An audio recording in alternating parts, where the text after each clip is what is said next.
What if I told you that saying no could completely transform your life in ways you never imagined? Most people think refusing others makes them selfish monsters.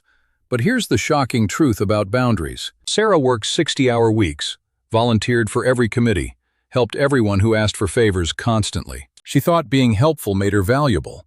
But inside she was drowning in resentment and exhaustion. Until one day her body literally shut down from stress, forcing her to face an uncomfortable reality. Friends, write in the comments where you're watching us from, and hit like if you want to discover the most unexpected truth about saying no. The problem isn't that we don't know how to refuse.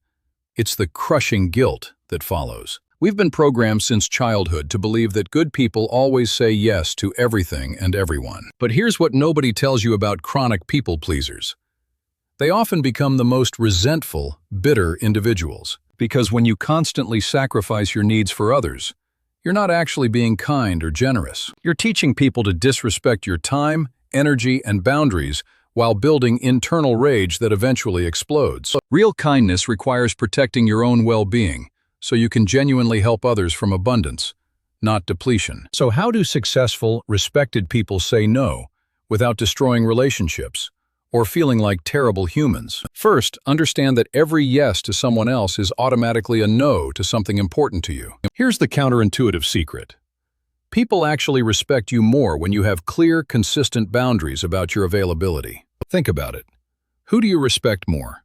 Someone who drops everything instantly, or someone whose time feels valuable? When you're selective about commitments, your yes becomes genuinely meaningful, and people value it appropriately and significantly. But the real magic happens when you learn the specific language patterns that make refusal feel respectful and final. Instead of lengthy apologies and excuses that invite negotiation, use clean, appreciative language that closes the conversation. The secret is removing the word but and replacing it with and to eliminate the apologetic tone entirely. I'd love to help, and my schedule is completely full for the next 2 months. This technique eliminates guilt because you're not rejecting the person.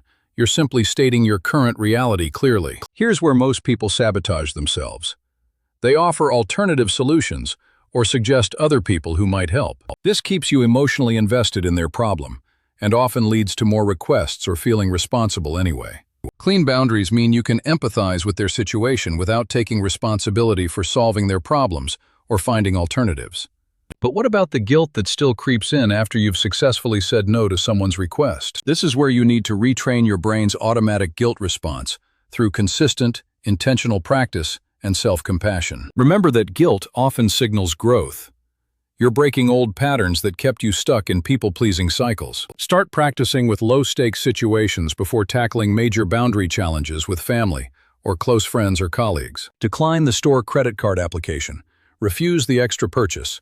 Say no to staying late for non-emergency work. In fact, you'll often find that clear boundaries improve your relationships by eliminating resentment and increasing mutual respect. People know exactly what to expect from you, and your enthusiasm for commitments you do accept becomes authentic. The ultimate irony?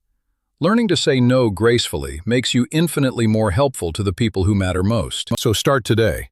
Identify one request you would normally accept automatically and practice declining it respectfully but firmly. Your future self will thank you for learning this life-changing skill that protects your energy and creates authentic relationships.